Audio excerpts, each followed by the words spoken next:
Je vous retrouve pour le plateau de Regards Croisés. Bonsoir à toutes et à tous. Joyeux Noël et bienvenue à ce tout premier numéro de Regards Croisés de cette nouvelle semaine. En ce jour de Noël, nous nous faisons le plaisir de vous accompagner durant plus d'une heure et demie pour parler de l'actualité d'un Regard Croisé. Encore 4 sujets à aborder. Aujourd'hui, Tchad, le projet de nouvelle constitution approuvé avec 86% des voix. Après le Tchad, notre deuxième sujet, ce sera le Bénin. Le président Patrice Talon évoque à la télévision son départ en 2026. RDC, dépouillement en cours, tension et appel à la retenue se multiplient. Puis nous terminerons bien évidemment par le Togo, notre quatrième sujet, réparation. Le HCRUN a décaissé 20 milliards de francs CFA depuis 2017. Et pour en parler ce soir, 3 invités sur ce plateau. Avec moi, Gabin Adjaro, vous êtes juriste et analyste politique. Bonsoir Gabin et bienvenue. Bonsoir Guillaume, bonsoir à toutes les téléspectatrices et téléspectateurs de New TV. Joyeux Noël surtout au peuple togolais, à tout le peuple africain. Joyeux Noël surtout aux commerçantes et commerçants de nos marchés, et spécialement au courage à nos bonnes dames et messieurs du marché d'Agoya-Sieye. À côté de vous, Souley Kéziré, analyste politique. Bonsoir Souley, bienvenue. Bonsoir le panel. Bonsoir aux téléspectatrices et spectateurs. Nous rendons grâce d'avoir vu cette journée. Nous souhaitons une bonne fête aux chrétiens et du courage surtout à nos vaillantes dames qui ont été frappées par l'incendie du marché d'Acier. Qu'elles apprennent comme ça doit arriver. Il ne faut pas qu'elles s'affolent. Nous sommes de cœur avec elles. Merci beaucoup à vous, Souley Kéziré. Notre troisième invité aujourd'hui, Beausoleil Obekou, député à l'Assemblée nationale. Vous êtes également le président de l'association Togo pour tous. Bonsoir, honorable et bienvenue. Bonsoir, bonsoir à tous les téléspectatrices et téléspectateurs. Et joyeux Noël à toutes et à tous.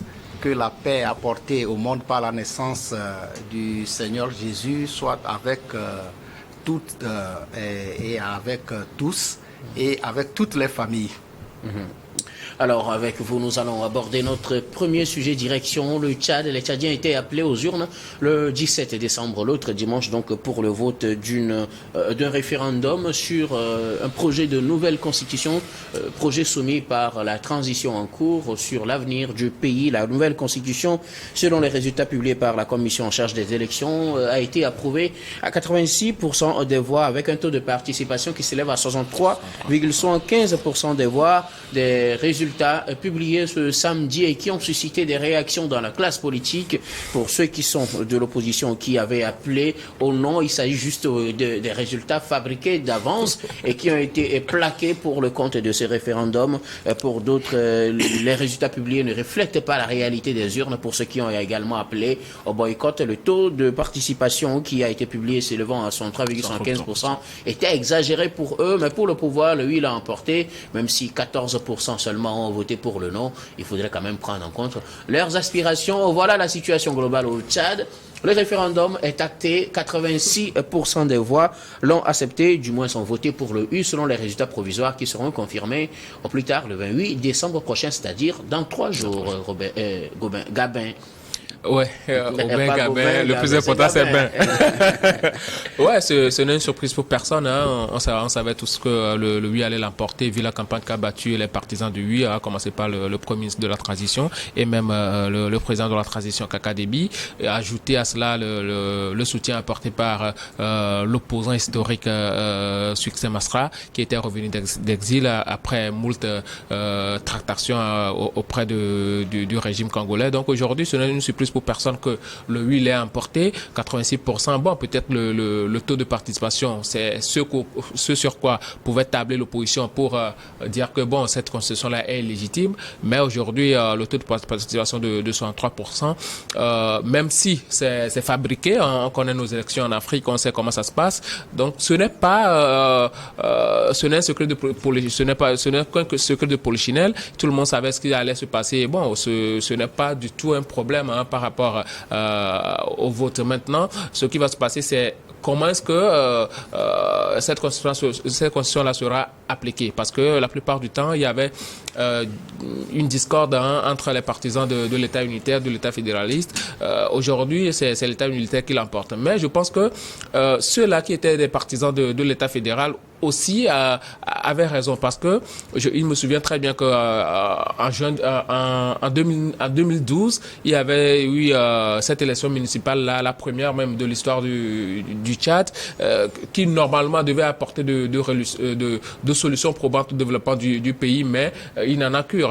On s'était plutôt confronté à une déconcentration plutôt qu'à une décentralisation, raison pour laquelle, pour le développement du pays, les partisans du non disaient qu'il fallait voter plus un État fédéral pour permettre à tout un chacun d'avoir plus de pouvoir et surtout d'arriver à développer sa région.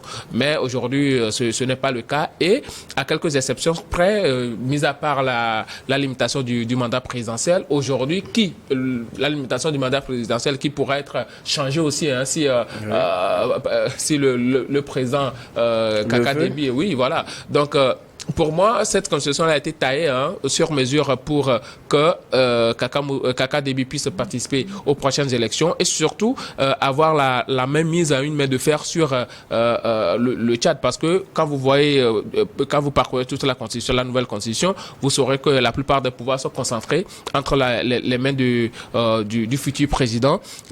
Si je ne m'abuse, Kaka Déby, parce qu'il va se présenter, et quand il va se présenter, ce n'est pas pour perdre ces élections-là, il fera tout pour gagner ces élections, il sera proclamé vainqueur. Maintenant, est-ce qu'il va pouvoir gouverner comme on le souhaite, c'est-à-dire un bon père de famille? C'est là tout le problème, parce qu'aujourd'hui, il est considéré comme un léviathan, quelqu'un qui a tous les pouvoirs.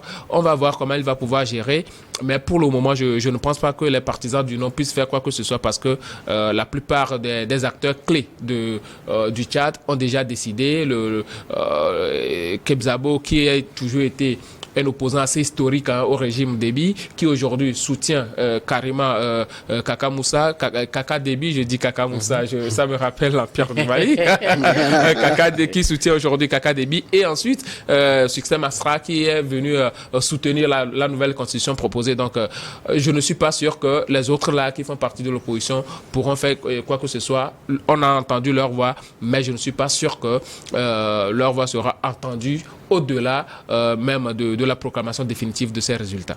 Alors, honorable, le Tchad a adopté donc cette nouvelle constitution avec 86% des voix pour le oui, près de 14% pour le non. Voilà un peu la situation des résultats qui ont été présentés ce samedi et critiqués par une partie de l'opposition et de la société civile. Quand une partie, c'est parce qu'il y a certains partis d'opposition qui ont également appelé au oui, le parti Les Transformateurs de Succès Masra par exemple, qui a appelé au oui, mais pour ceux qui ont appelé au boycott et au non, il s'agit des résultats fraudés, inventés de toutes pièces et plaqués pour ce référendum. Oui, et le peuple tchadien s'est prononcé, et le peuple tchadien a été appelé à se prononcer sur le référendum, et je crois que le vote a eu lieu. Aujourd'hui, nous avons les résultats sont là, 86% de oui. Je pense a priori que ça reflète quand même les réalités, parce que il y a sous d'autres cieux, il y a des référendums et bien organisés et qui sortent avec un résultat de 92-98%. Donc aujourd'hui, quand on parle de 86%, je me dis que c'est ce débat et cette divergence-là dont on parlait avant le scrutin, et ça se traduit par ce résultat-là qui est de 86%. Ça veut dire qu'il y a quand même une partie des Tchadiens qui étaient vraiment contre. Et 14%, c'est pas rien pour un référendum. Mais donc, pour vous, 86%, ce n'est pas des chiffres inventés. Je ne dis pas ça, je dis a priori, ça quand même, ça peut... Pour moi, ce n'est pas des scores soviétiques. Ce n'est pas des scores, parce que quand je prends l'exemple de la constitution togolaise de 1992, Et ça a été voté. Plébiscité même. Plébiscité. Et aujourd'hui, nous sommes à 86%. Chez nous, c'était 98,99%. Sauf que le contexte n'est pas le même pour le Tchad. Non, je donne un exemple. Alors que tous les parties prenantes se sont accordés pour dire que le vote s'est bien passé. Oui. Donc, aujourd'hui, lorsqu'on parle de 86% au Tchad, moi, je me dis qu'a priori que ça, quand même, ça reflète la réalité. Mais bon, les élections sont ce qu'elles sont, donc, mais ce n'est une surprise pour personne, parce que et nous savons tous que le Tchad est dans une transition. Et dans une transition, on veut que les choses se passent d'une manière normale afin que la transition puisse passer pour qu'on puisse avoir des dirigeants, un président issu d'un vote normal et aussi avec une assemblée, tout ça là. Bon, au fait, le oui l'a emporté, ça il faut le dire. Et maintenant, place à l'application. Mais la Constitution elle-même, bon, je me dis je n'ai pas parcouru toute la Constitution, mais au fait, en regardant un peu, et on voit que ce n'est pas aussi différent de l'ancienne Constitution de 1996. Sauf qu'il y a certains aspects clés qui ont été revus. Oui, parce que, bon, les Tchadiens eux-mêmes, ils le disent, surtout ceux qui ont écrit cette Constitution, disent que la base a été la Constitution de 1996 et ils ont ajouté les recommandations des assises nationales d'août 2022. Donc, ces assises, dans ces recommandations, bon, c'est là-bas, entre autres, des dispositions qui permettent au président actuel, le président de la transition, de se présenter à l'élection présidentielle. Et aussi, bon, ils ont réhabilité, cette constitution a réhabilité certaines instances comme la Cour suprême, la Cour des comptes, etc. Mais au fait, il faut que les Tchadiennes sortent de cette transition. Et le plus important, ce n'est pas, à mon avis, c'est parce que ce qui est écrit dans la Constitution, mais le fait de l'appliquer. On dit aujourd'hui que... si déjà ce qui est écrit dans la Constitution est jugé par certains comme étant à la faveur de quelqu'un, vous ne voyez pas que ça pose un problème à la base? C'est ce que je voulais dire, qu'on dit aujourd'hui que tout le pouvoir est concentré dans la main du président de la République, sauf que, bon, ceux qui le prédisent, les gens disent que c'est le président Déby qui sera le prochain. Puisque maintenant, l'âge présidentiel lui permet aujourd'hui, du moins ce qui est défini dans la nouvelle Constitution, lui permet de se présenter, alors qu'avant il ne pouvait pas. Et Sucé Masra aussi pourra se présenter, puisqu'il aura 41 ans, je pense. Et Déby, 40 ans, et puis ce l'âge est amené à 40 ans. On lui donne la possibilité, en tant que président de la transition, de se présenter pour cette nouvelle élection. Déjà, dans ce contexte, il n'y a pas beaucoup plus de chances qu'il soit le prochain président après transition. Bien sûr, il y a plus de chances qu'il soit le président avant même les assises. Là. Maintenant, il y a plus de chances qu'il soit élu président s'il se présente. Mais cela ne veut pas dire que que tout est joué.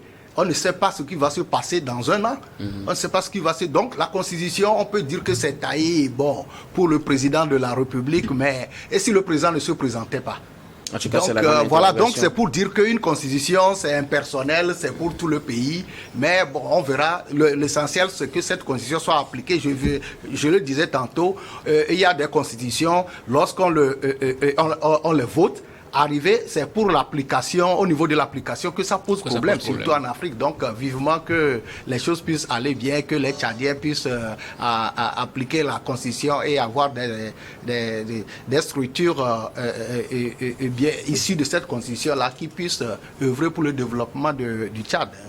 Alors, sous le Kéziré, les Tchadiens ont voté 8 à 86% des voix pour cette nouvelle Constitution proposée par la transition, avec un taux de participation de 63,75%, c'est ce qu'a annoncé la commission électorale. Résultat critiqué par une partie de la population, une partie de l'opposition et de la société civile qui avait appelé au non, estime que ces résultats ne sont pas les réels résultats et que les résultats publiés étaient des résultats préfabriqués qui n'ont été plaqués que pour le compte de ce référendum. Pour ceux qui ont appelé au boycott carrément, il ne s'agit pas vraiment des résultats de ce truc-là parce que le taux de participation estimé à 103%, c'était exagéré selon eux.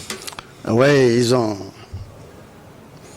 le pays, le Tchad, les Tchadiens, ils ont un problème. Le problème qui est venu maintenant, c'est que le vin est tiré. Il faut le boire. Est-ce pour autant qu'il ne faut pas critiquer la manière dont les élections, les résultats sont publiés, les élections sont organisées? Ici, c'est comme... Si vraiment il était question de cela. Oui, c'est comme le chien en bois, la caravane passe. Il y a le fond et la forme. Bon, la forme, tous, disons 86%, ceci, cela. Et le fond.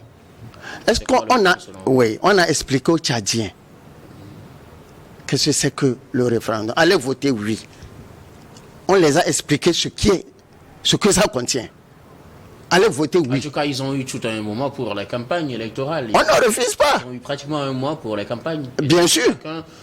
Peut-être ceux qui ont appelé au boycott et au non avaient dit qu'on les avait empêchés de pouvoir circuler librement pour faire la campagne. Mais au moins, ceux qui ont appelé à voter pour le oui, ils ont pu quand même faire campagne. Ah oui, ceux qui ont appelé de voter le oui, c'est qu'ils sont partis expliquer ce qui les avantage. C'est ces gens allaient expliquer. Ceux qui disent qu'ils sont marginalisés, peut-être ils voulaient expliquer le vrai visage de la nouvelle constitution. Peut-être en allant expliquer cela, ça découragerait les gens. Parce qu'à plus de 8 millions d'habitants en aille de voter, ce n'est pas petit. Si jusqu'à 86% on a voté le oui, qu'est-ce qu'il faut dire à celui de 14%? Ils n'ont pas grand-chose. Il n'y a pas match. Donc, ce qui est taillé sur mesure pour quelqu'un qui fait la transition, est-ce qu'on peut dire que quand le temps sera venu, il ne va pas se présenter? Tout est taillé à sa mesure. On ne peut pas dire que le lendemain ne lui est pas favorable. Donc, si les Tchadiens aujourd'hui veulent ça, il ne faut pas que demain, ils disent que non, on ne nous a pas bien expliqué. Parce que c'est un enjeu. C'est déjà voté, c'est acquis. Bon, demain, vous allez vous en prendre à qui? À vous-même. Il y a une partie de l'opposition, comme je le disais, qui pense que ce n'est pas les vrais résultats qui ont été publiés par la commission électorale. C'est juste cela le problème aujourd'hui. C'est vrai. Est-ce qu'on peut les donner la chance de s'expliquer? Non. Le train est parti. Le train est parti. Le train n'est pas une voiture. Donc, chez moi, que les Tchadiens s'en prennent à eux-mêmes. Demain, s'il y a contestation, ce n'est plus la peine. Parce qu'à 86% et 14%, pas de match. Merci beaucoup à vous, Soulé Kéziré. Nous allons marquer la première pause, puis on revient juste après pour la suite de cette émission.